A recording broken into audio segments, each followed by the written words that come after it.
अस्सलाम वालेकुम। तो आज हम अपना पढ़ रहे हैं एडवांस पैराग्राफ जिसकी डिफ़िकल्टी थोड़ी-सी ज़्यादा है। और बात ये है कि हमारे सारे बिगिनर्स हों या मीडियम डिफ़िकल्टी हो या एडवांस हो, बता हम सब उन लोगों के लिए रहे हैं जिनको थोड़ी-सी इंग्लिश में इश्यू हो रहा है।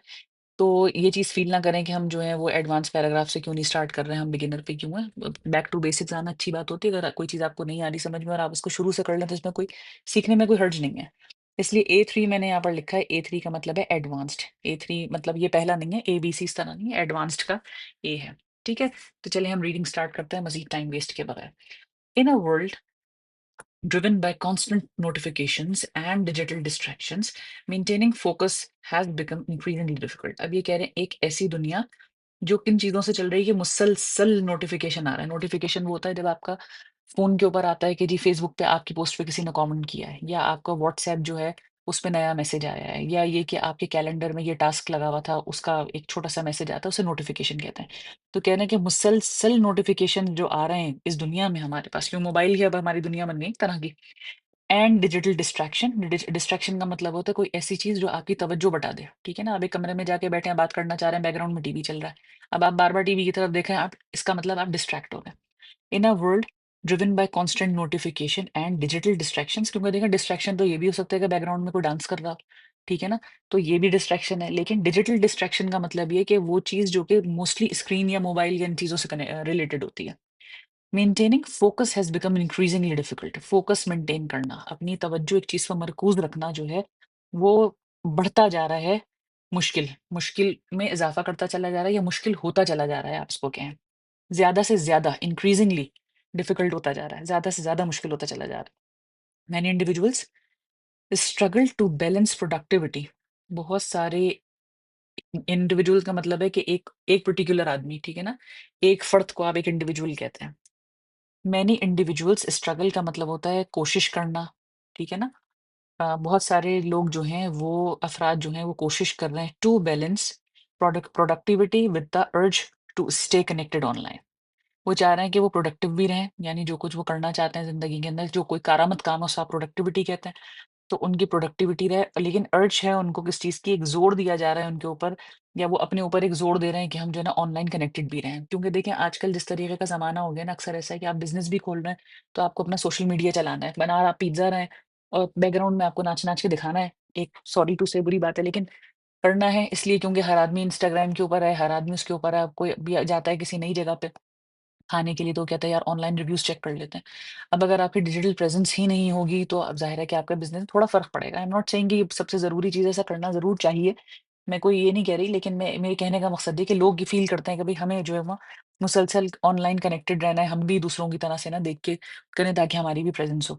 तो they are feeling a kind of urge to stay connected online.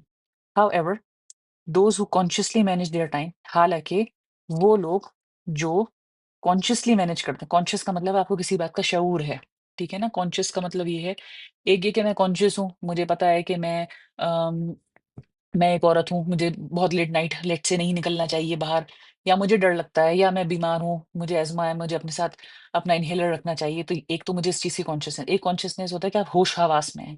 तो ये कह रहे हैं वो लोग जो कि कॉन्शियसली सोच-समझ कर मैनेज करते हैं अपना टाइम। देयर टाइम मतलब अपना टाइम। अब यहाँ देयर देखिए हमारे पास 2 तरह के देयर होते हैं, एक THERE देयर होता है, एक THEIR होता है, ठीक है? इनमें क्या फ़र्क है कि ये वाला देयर जो होता है, ये होता है किसी का, जब आप कहते हैं their time, their effort, their school, their task, तो ये उसमें इस्तेमाल होता है। और ये वाला जो देयर है, इसका मतलब ये होता है उधर, वहाँ, ठीक है ना? Where are we going? I am going over there. तो उसमें कौन-सा देयर? उसमें ये वाला देयर आएगा, ठीक है? तो आप इसको ऐसे याद रख सकते हैं, THE, और ये जो आई है ना, इसको आप बना दें एक इंसान। तो अब आपको याद रहेगा कि उनका की बात है, और ये वाला देयर जो है, इसको आप ऐसे लिख लें कि THER, ठीक है?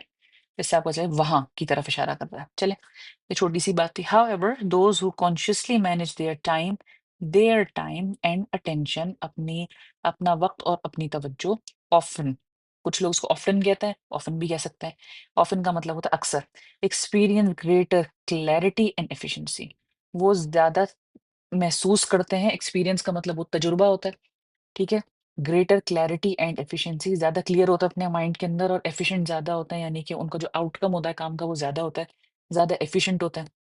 Bye setting boundaries and prioritising meaningful task, वो अपनी बाउंड्री सेट कर लेते हैं। बाउंड्री सेट करने का मतलब ये कि आपने तय कर लिया कि जी मैं रात को 9 बजे सो जाऊँगा। अब आप न के पास फर्ज़ कर लें कि आपको लगा कि 2-3-4 फ़ेसबुक पे नोटिफ़िकेशन आ गए, लेकिन आप नहीं देख रहे।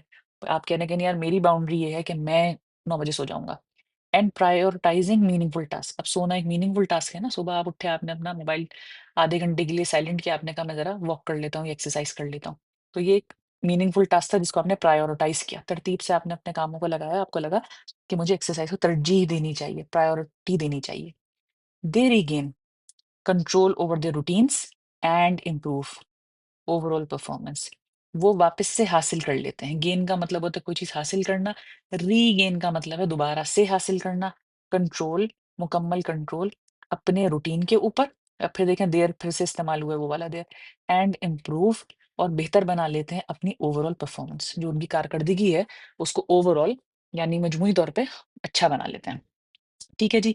तो ये हमारा थोड़ा-सा एडवांस पैराग्राफ था। उसकी वजह ये कि जैसे इसमें वर्ड्स यूज़ किए हमने, हाउएवर का वर्ड यूज़ किया है, थोड़े से कॉमास इस्तेमाल किया और सेंटेंसेस जो हैं थोड़े से लंबे हैं। जो हमारे बिगिनर्स वाले पैराग्राफ्स हैं उनके अंदर जो सेंटेंसेस हैं वो थोड़े छोटे हैं और इसके अंदर सेंटेंसेस हमने कोशिश की थोड़ा-सा लॉन्गर रखें। चलें जी, आई होप कि इससे आपकी हेल्प होगी। अस्सलाम वालेकुम।